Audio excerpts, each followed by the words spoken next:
Hi friends, I Mahesh, educator and Unacademy యాప్ని ఫ్రీగా download చేసుకోండి.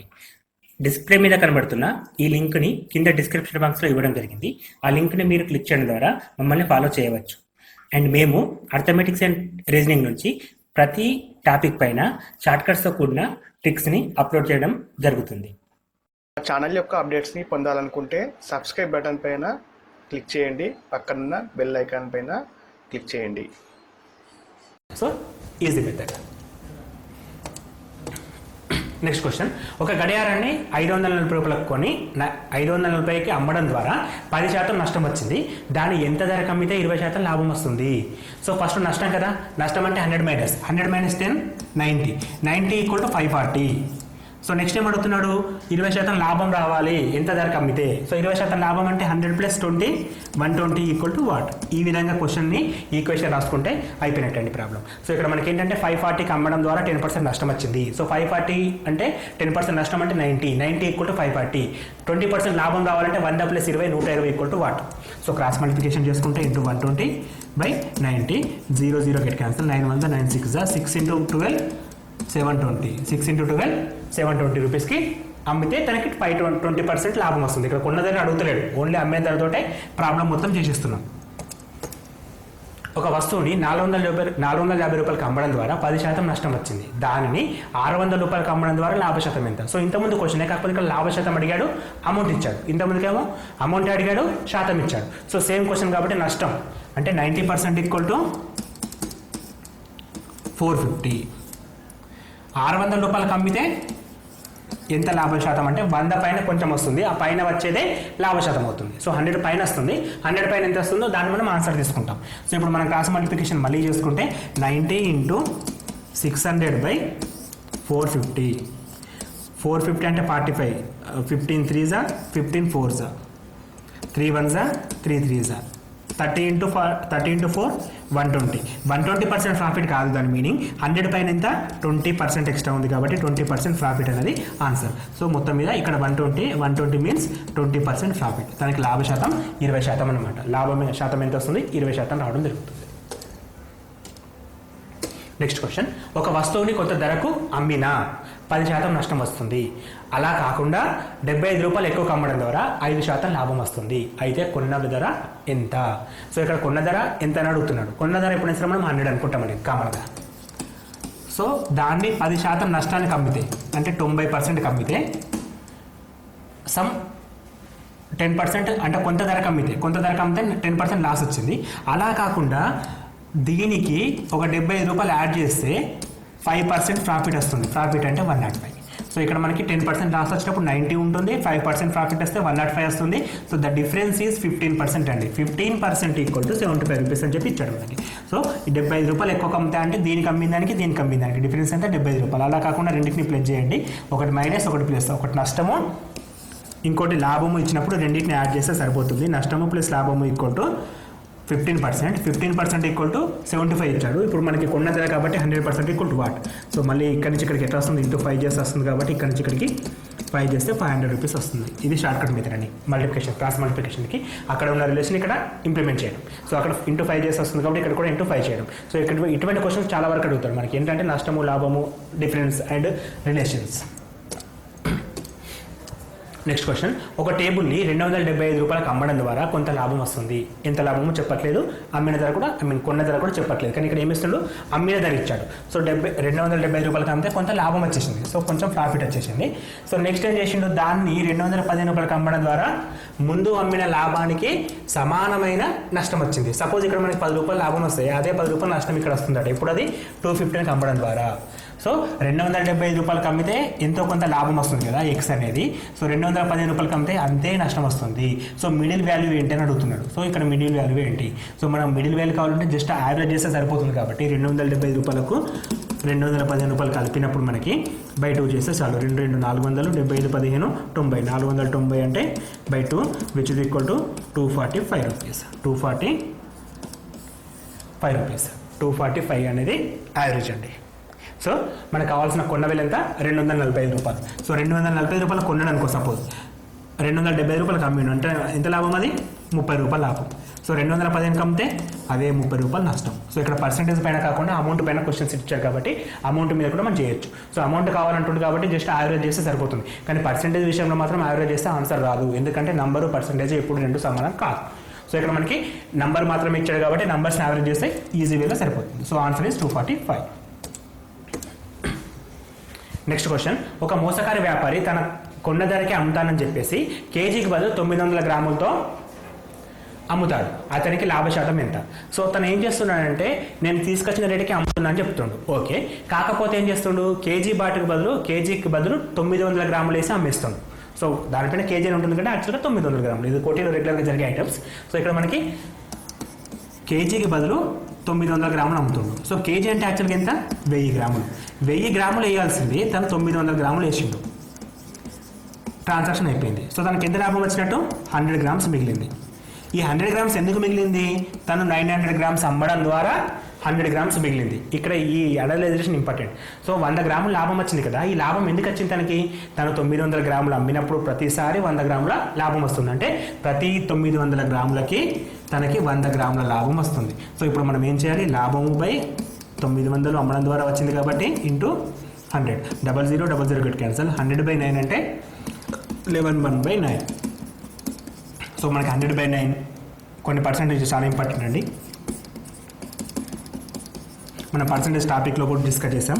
100/11 9 1/11%. ఇవి రెగ్యులర్గా వస్తాయి. 100/6 ఇంతకుముందుకు వచ్చింది మనకి. 100/6 అంటే ఏం చేసాము? 16 2/3 చేసాము. అండ్ 100/3 33 1/3%. సో ఇట్లా డిఫరెంట్. 100/7 14 2/7%. ఇవి మనకు రెగ్యులర్గా అవసరం వచ్చే టాపిక్స్ అండి. పర్సంటేజెస్. సో ప్రతిసారి కూడా క్యాల్కులేషన్ టైం తీసుకోకుండా ఇవి కొంచెం ఫాస్ట్ ఉంటే చేయొచ్చు. సో ఇక్కడ ప్రాబ్లం వచ్చేసి ప్రతి 900 గ్రాములకి 100 గ్రాముల లాభం. So 100/900 into 100.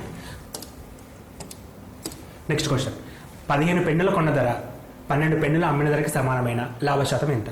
So 15 పెన్నుల ఇంతకుముందుకు first discuss చేసిన మెథడ్ వేరు, ఈ మెథడ్ వేరు. ఇక్కడ 15 పెన్నుల కొన్న ధర 12 పెన్నులు అమ్మిన ధరకి సమానం. సో తనకి ఎన్ని పెన్నులు మిగిలినాయి? ప్రతిసారి కూడా 3 పెన్నులు మిగులుతున్నాయి. ఈ 3 పెన్నులు ఎందుకు మిగులుతున్నాయి? తను 12 పెన్నులు అమ్మిన ప్రతిసారి తనకి 3 పెన్నులు మిగులుతున్నాయి. సో లాభము 3 పెన్నులు, అమ్మింది 12 పెన్నులు ఇంటూ 100. రేటు గురించి మాట్లాడట్లేదు ఇక్కడ, ఐటమ్స్ గురించి మాట్లాడినప్పుడు ఇట్లా తీసుకోవాలి. అదే రేటు గురించి మాట్లాడితే మనం కొన్న వేలను కన్సిడర్ చేస్తాం. సో ఇక్కడ మనం ఏంటంటే ప్రతి 12 పెన్నులకు తనకు 3 పెన్నులు లాభం. ప్రతి 12 పెన్నులకు 3 పెన్నులు లాభం. ఆఫ్కోర్స్ ఎందుకంటే 15 పెన్నులు కొనుకొస్తాడు ప్రతిసారి కూడా, అలా 12 అమ్మేస్తుండో 3 మిగులుతున్నాయి. సో 3 పెన్నులు లాభం. సో లాభ శాతం ఎంత? 3/12 ఇంటూ 100. సో ఇటువంటి క్వశ్చన్స్ని అనలైజ్ చేయడం ద్వారా ఈజీగా చేస్తాం. ఫార్ములాస్ కూడా ఏమద్దు మనకి. ఇక్కడ మనం ఇంతవరకు కూడా ఎటువంటి ఫార్ములా వాడలేదు. ఇక ముందు చేసే ఫార్ములాస్ క్వశ్చన్స్ కూడా ఫార్ములా వాడడం అంటే వితౌట్ ఫార్ములా తోటి ఏ విధంగా చేయాలో వీటి ద్వారా మీరు నేర్చుకుంటున్నారు. ఒక వస్తువు ధర 4000 రూపాయలు, దానిపై వరుసగా 2 రాయితీలు ఇచ్చిన దాన్ని అమ్మిన ధర 2880 రూపాయలు. అయితే వాటిలో ఒక రాయితీ 20%, రెండో రాయితీ ఎంత? సో యాక్చువల్ కాస్ట్ వచ్చేసి 4000 రూపాయలు అండి. ఇలా ఒక రాయితీ ఇచ్చేసారు 20% అంటే 80/100 తీసుకుంటాం మనం. ఇంకో రాయితీ మనం కనుక్కోవాలి అంటే 100 - x/100 విలువ మనం కనుక్కోవాలి. Which is equal to 28 rupees వస్తాయి. అంటే 4000 రూపాయల ఐటమ్ని 20% రాయితీ, ఇంకొక శాతం రాయితీ చేసినప్పుడు మనకి 2800 వస్తుందని చెప్పి 2880 వస్తుందని చెప్పి క్వశ్చన్ ఇచ్చాడు. సో ఇప్పుడు దీన్ని సింప్లిఫై చేస్తే మనకు కావాల్సిన ఎక్స్ విలువ అనేది ఆన్సర్. సో సింప్లిఫై చేయాలంటే ఫస్ట్ 00 గెట్ క్యాన్సల్. అండ్ ఇక్కడ ఒక 0 ఉంది, ఇక్కడ ఒక 0 గెట్ క్యాన్సల్. అండ్ ఇక్కడ 0 గెట్ క్యాన్సల్. తర్వాత 4 ఎక్కం, 4 ఏళ్ళు 28, 4 గంటల. అండ్ 8 ఎక్కం, 8 9. సో ఇప్పుడు మనకి 100 - x/10 = 9 వచ్చింది. Which is equal to 100 - x = 90 and x = 10% వస్తుంది. సో రెండో రాయితీ ఎంత? మనకి 10% తీసుకోవడం జరుగుతుంది. సో మనకి ఇక్కడ రాయితీ అనేది 100కి, రాయితీ అంటే ఏంటి? డిస్కౌంట్ అంటే తక్కువ, అంటే 100కి తీసేయాలి. ఇక్కడ రాయితీ అనే పదానికి మీనింగ్ డిస్కౌంట్ అనమాట. డిస్కౌంట్ అనేది అక్కడి నుంచి రెడ్యూస్ చేయాల్సి వస్తుంది కాబట్టి 100 - డిస్కౌంట్ తీసుకుంటున్నాం. నెక్స్ట్ క్వశ్చన్, ఒక వ్యాపారి తన వస్తువులపై 30% ఎక్కువ ధర ముద్రించి 20% డిస్కౌంట్ ప్రకటించిన అతని లాభ శాతం ఎంత? సో మనం పర్సెంటేజ్లో డిస్కస్ చేసినాం. ఒకటే క్వశ్చన్లో 2% కనబడితే ఇంకేం కనబడి అప్పుడు జనరల్ మెథడ్ ఏంటని చెప్పి డిస్కస్ చేస్తాం. ఆ ఫార్ములా ఏంటి గుర్తుకుందా? x + y ± xy/100. ఒకవేళ పెరిగితే ప్లస్, తగ్గితే మైనస్ అని చెప్పాను. ఇక్కడ వస్తువుపై లాభం అంటే ప్లస్ కదా. సో ఫస్ట్ వాల్యూ ఎంత? +30. ఎక్కువ ధరకు ముద్రించాడు. సో నెక్స్ట్ 20% డిస్కౌంట్ ఇచ్చాడు. 20% డిస్కౌంట్ అంటే -20, +30 -20 వాల్యూ తీసుకుంటే సరిపోతుంది. So +30 -20 plus into minus minus వస్తుంది 30 ఇంటూ 20/100. సో ఇది ఈజీ మెథడ్ అండి, ఎందుకంటే మనకి జనరల్గా థింక్ చేసినప్పుడు టైం తీసుకుంటుంది. ఆ టైం తీసుకున్నప్పుడు ఇటువంటి ఫార్ములా వాడాలి. మనం పర్సెంటేజ్ కానీ ప్రాఫిట్ కానీ రెండే ఫార్ములాస్ మొత్తం మీద, ఒకటి x/100 + x/100 అది ఒక పర్సెంటేజ్ అడిగినప్పుడు, 2% ఇచ్చినప్పుడు ఈ ఫార్ములా. ఈ రెండు ఫార్ములాస్ తోటి simple interest compound interest problem కూడా చేయొచ్చు. సో అవి కూడా మనం ముందు వీడియోస్లో ఎక్స్ప్లెయిన్ చేస్తాను ఈ విధంగా చేయను. 30 - 20 10 -3 × 2 3 × 2 6 విచ్ ఇస్ ఈక్వల్ టు 4%. ఇక్కడ ప్లస్ వచ్చింది కాబట్టి దానికి లాభం వచ్చినట్టు, 4% లాభం వచ్చిందని చెప్పాలి. ఒకవేళ మైనస్ వస్తే 4% నష్టం వచ్చిందని చెప్పాలి. సో ఇక్కడ మనకి x+y ± x/100 అనే ఫార్ములా ఉపయోగపడుతుంది. ఇక్కడ x అంటే +30, ఎందుకంటే ఎక్కువ అని ఇచ్చాడు కాబట్టి. డిస్కౌంట్ అంటే మైనస్కి సంబంధించింది కాబట్టి -20 తీసుకుంటాం, సబ్స్టిట్యూట్ చేస్తే సరిపోతుంది. నెక్స్ట్ క్వశ్చన్, రెండు వస్తువులను ఒకే ధరకు కొని ఒకదానిపై 20% లాభానికి ఇంకొక దానిపై 20% నష్టానికి అమ్మిన లాభమా నష్టమా ఎంత శాతం? ఇక్కడ కీ పాయింట్ ఏంటంటే ఒకే ధరకు కొనడం. ఎప్పుడైతే ఒకే ధర కొన్నాడో తనకి లాభము రాదు నష్టము రాదు, ఎందుకంటే సేమ్ పర్సెంటేజ్ ఉన్నప్పుడు. అంటే ఒక ధర కొన్నాడు 20% లాభానికి అమ్మిండు. సపోజ్ ఇప్పుడు మనం ఒక ఐటమ్ని 1000 రూపాయలు కొన్నాడు అనుకుందాం, ఇంకో ఐటమ్ కూడా 1000 రూపాయలు కొన్నట్టు, ఎందుకంటే రెండు వస్తువులని ఒకే ధర కొన్నాడు. అంటే ఒక దానికి ఖరీదు 1000 రూపాయలు అయితే ఇంకో దానికి ఖరీదు 1000 రూపాయలు. దీనిపైన 20% లాభానికి అమ్మాడు, అంటే 1200 రూపాయలకి అమ్మాడు.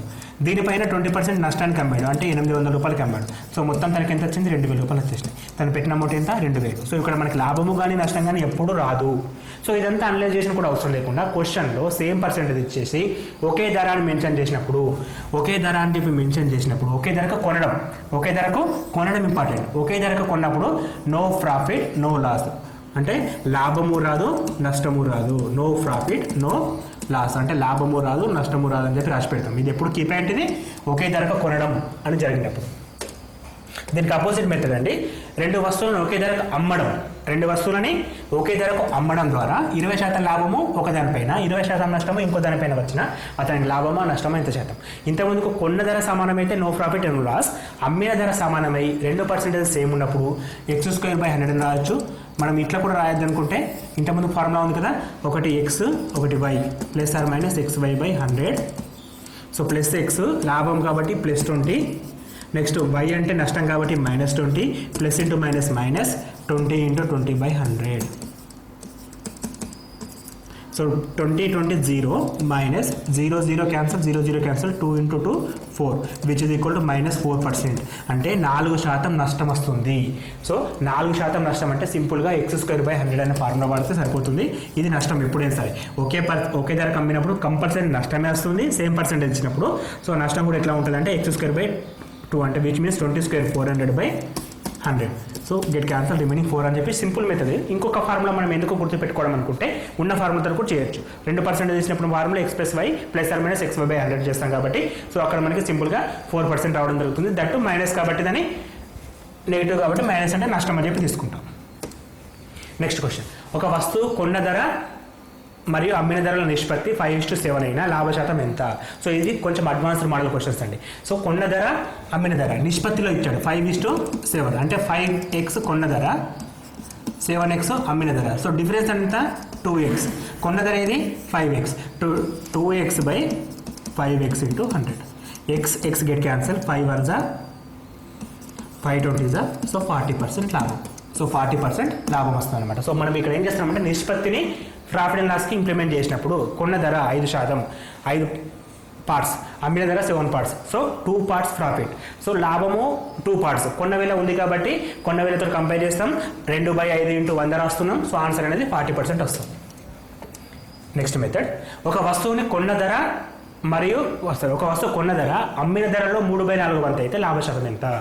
సో ఒక వస్తువు కొన్న ధర ఇవ్వలేదు, అమ్మిన ధర ఇవ్వలేదు, కానీ అందులో సగం 1/3/4 పార్ట్ అని ఇచ్చాడు. సో లాభ శాతం ఎంత అడుగుతున్నాడు. సో ఒక వస్తువుని సపోజ్ 100 రూపాయలకు కొంటే అమ్మిన ధరలో 3/4 వంతు, ఇక్కడ డిఫరెంట్ ఇచ్చాడండి. సో మనం ఇక్కడ కొన్న ధరతో చేయలేం. సో ఫస్ట్ అమ్మిన ధర తీసుకోవాలి, ఎందుకంటే అమ్మిన ధరలో లింక్ పెట్టాడు కాబట్టి. సో అమ్మిన ధర 100 రూపాయలు అనుకుంటే ఒక వస్తువుని 100 రూపాయలకు అమ్మితే కొన్న ధర ఎంత? 100లో 3/4 వంతు. 100లో 3/4 వంతు 75 రూపాయలు. 100లో 3/4 ఎంత? 100 × 3/4 which is equal to 75 rupees. So 100 రూపాయలకు కొంటే 100 రూపాయలకు అమ్మినప్పుడు కొన్న ధర 75 రూపాయలు అవుతుంది. ఇది కామన్ రేషియో. సో ఇప్పుడు మనకి 75 రూపాయలు కొన్నాడు, 100 రూపాయలకు అమ్మిండు, అంటే లాభం ఎంత? 25 రూపాయలు. లాభం ఎంత 25 రూపాయలు. అంటే ఒక వస్తువుకు 75 రూపాయలు పెట్టుకుంటే 100 రూపీస్ కమ్మింది కాబట్టి 25 రూపాయలు లాభం వస్తుంది. ఈ లాభము లాభ శాతంలోకి చెప్పాలి మనం. సో లాభం అనేది 25 రూపాయలు, కొన్న వెల ఎంత 75 రూపాయలు ఇంటూ 100. 25 ఎక్క 25 మూడుల 3 1 సో 100/3 అంటే సింపుల్గా 33 1/3 రాసేయండి. 33 1/3%, ఎందుకంటే 33.33 ఇట్లా వస్తుంటాయి కాబట్టి 33 1/3% ప్రాఫిట్ అనమాట. సో ఇట్లా మనం ఎన్ని రకాల మోడల్స్ని కూడా డిస్కస్ చేయొచ్చు. సో ఇక్కడ మనం చేస్తుంది ఏంటంటే క్వశ్చన్ని కరెక్ట్ చదవడం ఫస్ట్ థింగ్. సో తర్వాత అర్థం చేసుకొని ఏ విధంగా అడిగితే ఆ విధంగా చేయడం సెకండ్ థింగ్. చేసేటప్పుడు మిస్టేక్ చేయొద్దండి. And thanks for watching. Please do subscribe. ఎందుకంటే ఇప్పటివరకు ఎవరైనా సబ్స్క్రైబ్ చేసుకోకపోతే సబ్స్క్రైబ్ చేసుకోండి. దాని ద్వారా మీకు ఏమైనా అప్డేట్స్ ఉంటే వచ్చేస్తాయండి. Not only DSC, not only police constables, అన్ని రకాల వీడియోస్ చేయడం జరుగుతుంది. ప్రతి జాబ్ గురించి ఇన్ఫర్మేషన్ ఉంటుంది కాబట్టి ఈ ఫ్రెండ్స్ మీ వీడియోస్ మీ ఫ్రెండ్స్కి ఫార్వర్డ్ చేయండి, ఎందుకంటే వాళ్ళకు కూడా ఉపయోగపడతాయి. అండ్ మీకు పీడిఎఫ్స్ కింద కావాలనుకుంటే, అంటే బిడ్ బ్యాంక్స్ కానీ లేకపోతే క్వశ్చన్ పేపర్స్ కానీ పీడిఎఫ్స్ రూపంలో కావాలనుకుంటే www.manavidya.in విజిట్ చేయండి. అక్కడ మీకు అన్ని రకాల పీడిఎఫ్స్ అనేవి లభిస్తాయి. Thanks for watching. Thank you and all the best for your exams.